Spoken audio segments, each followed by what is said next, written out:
Order! Order! You are an incorrigible delinquent at times. Behave yourself, man! Arriving in Parliament Square, a pipe band provided an unusually sectarian soundtrack.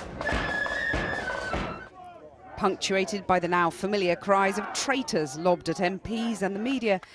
And as news filtered through that Theresa May's deal had been defeated, some rejoicing. Theresa May's deal has been defeated by 58. Yes! Eccentrics, pensioners, old, some young, many were here for a good-natured protest.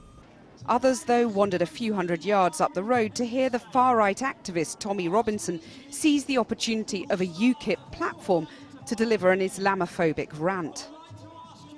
It was the ex-English defence leader's appointment as an advisor to UKIP which prompted former leader Nigel Farage to quit the party. Are you concerned that Tommy Robinson's just up the road? He's not my cup of tea. Mr Farage had joined the march today less than a mile from Parliament Square, but the crowd didn't seem to hold that against him. If they force us to fight a second referendum, we'll beat them by a bigger margin.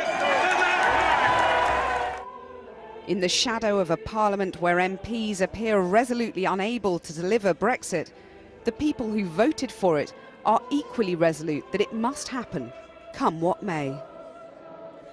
Well, one of the organisations attending today's march in central London was Fishing for Leave, a group that made headlines during the referendum when they sailed a pro-Brexit flotilla up the Thames. They say they represent fishermen opposed to the EU. But this programme has discovered that one of the main organisers of today's protest, Aaron Brown, appears to have links to far-right extremists. A warning, some viewers might find some of the material in this report by Andy Davis offensive. Like Cromwell's army, one Brexiteer MEP called it today, but Cromwell never had a trawler towed by a truck and escorted by a pipe band. It was perhaps today's most eye-catching piece of the pro-Brexit protest armoury, and it was organised by a group called Fishing for Leave, whose spokesman is this man, Aaron Brown. They were the pro-Brexit campaigners whose flotilla of trawlers down the Thames in 2016 led to one of the most memorable moments of the referendum campaign. It was in versus out, and of course, Farage versus Geldof. Britain has the second largest quota for fish in Europe after Denmark. Last year, Fishing for Leave were back on the Thames,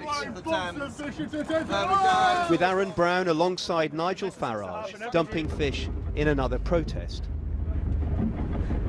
And then today, this latest event advertised on their website by press release. This is our last chance to bludgeon MPs to stop this surrender of Britain, it reads. And it was authored by someone calling themselves Njorda AB, who regularly posts on the website. We found a Facebook page for Njorda AB with a profile photo remarkably similar to that of Aaron Brown from Fishing for Leave. The page has a link to the far-right extremist site Stormfront, which talks about white power worldwide and states every month is White History Month. The profile also contains an Islamophobic cartoon and one depicting Hitler with a gas bill. Last month we went to Troon on the west coast of Scotland to meet Mr Brown to find out more about Fishing for Leave and its role in the referendum campaign, and we took the opportunity to ask him if he was indeed the person behind the profile Njorda AB. Can I just ask you, is that you? Is that a Facebook profile that you've used? Possibly. Many times ago. Because there's a link to Stormfront, white supremacist site. It's a cartoon of Hitler with a gas bill, white supremacist symbol. Do you have white supremacist sympathies? No. So we're going to speak about fishing now. I was just interested in, that looks very much like you. Right. And that's the name that's associated with Fishing for Leave. All right. So do you have anything to say about that? Well, as I said to you, when the site was set up there was a name, but Njorda is a common name. You know what Njorda means? Norse for God of the Seas? There you go. So it's a common thing. There's boats called it. That's Okay. where I use it from. Okay. But is that your profile? Not that I know of. It's not clear when that Facebook account was last updated or whether someone might even be using it against Aaron Brown. But when my colleague Paul McNamara tried to speak to him about it today, he was reluctant to discuss it. We've come here today to show the fishing industry, so we've done that, I think, with great aplomb. And Do you call yourself anyway, Njorda AB? So I've got to deal with this chap and I've got to go. Thanks very much, guys. On the Njorda AB Facebook page, it's linked to Stormfront. That's a far-right extreme website. Come on, Chris. So who is Njorda AB, if not Aaron Brown? And what about another name used by Fishing for Leave and linked to him, Alan Hastings? Not him, he claims. It means they will betray you.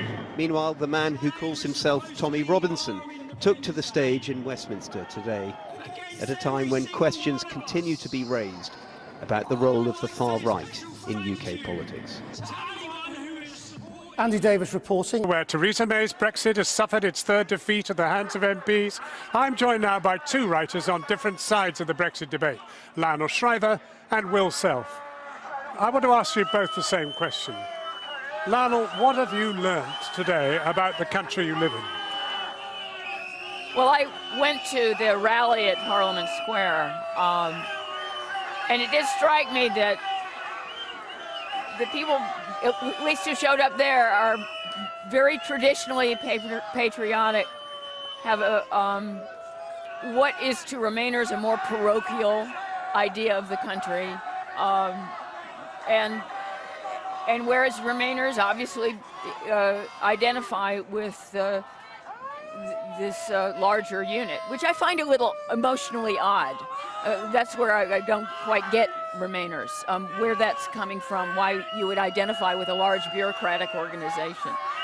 But, you know, one of the things that I've noticed in the New York Times in particular is that they've been promoting this bizarre version of the Leave position, which is all very nostalgic and trying to bring back the British Empire. And I don't understand where they got that, because I've been following this very closely, and I never hear any hearkening back to the Empire. Right, it's much more a kind of more limited and cozier version of what it means to be British. Will Self. Well, I mean, I'm not sure we are on such radically different sides of the argument. I mean, I'm kind of militantly undecided, in fact. I think there's a perfectly good case for leaving the European Union. The problem is, as I've stated in numerous outlets, it's a vector that carries with it ethnic nationalism. And that's a problem. That's been the problem for the Remain side of the debate from day one. I don't care what Remainers say. If you go to the heartland and you talk to people and you're, not sort of insinuating, but just lay it open in an honest way, the ethnic nationalism comes up right away, immediately. So it's there. That's not the point. Where was the argument on the Leave side that this was a pragmatic, forward-looking way? Mervyn King was on the radio this morning saying, where was the argument about where the EU is really going and what the problems are with the currency union and what happened over that? So I think it's been a problem. If you ask me, John, for a diagnosis of our country's character, it's that it doesn't listen. If you want me on either side of the debate, because the Remainers have had plenty of years now to make the same principled case for Remain that is realistic about the options and hasn't made it either. And what worries me so much, and I think many people, is that this sort of thing belies the old lie about the tolerance of the British character. Lionel Shriver, we're in a very bad place. How is this all going to be brought together? I mean, whether we leave or we don't, we've got to heal the country. I don't know where we go from here. I certainly don't look at this and see everyone coming together in unity anytime soon. And one of the things that I puzzle over is, let's say that we don't really leave the European Union. After all, that's what this crowd is concerned with, whether in spirit or the whole thing is reversed. what is the penalty? What are the consequences? And I'm afraid that this crowd thinks there are no consequences. They'll just be ignored. It'll be like, that was unpleasant. Let's get on with, life as usual. Yeah. I think that some people say that the inability of the members of Parliament to decide what to do is a sign of the vibrancy of our democracy. But to me, it looks like headless chickens running round in a circle. I think there's been a real failure of the political class. But here's the truth. Legitimacy has been hemorrhaging out of this place for a decade and a half. As a public commentator, I've been talking about the consequences of devolution, the move for the Celtic fringe to secede, the failure to reform the House of Lords, the failure to deal with even what voting system we use, whether it's a proportional or a single past the post. We've reaped what we sowed. Is our democracy in trouble? Yes, I think it is. It's died? And my feeling about this is that the UK is probably going to be okay whether it's in or out of the European Union. It will survive. But what's really at issue right now is whether democracy proves out.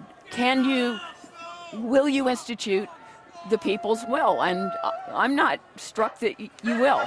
Lana Shriver, Will Self, thank you very much indeed. And as we speak, there are crowds rallying outside Downing Street. We've just got these pictures in, which were taken nearby. Police are now wearing riot gear. Police dogs are patrolling. The mood has changed. We cannot confirm whether any arrests have been made. It has been the most extraordinary day, a day which has seen, I've never seen so many white people in one place. It's an extraordinary story.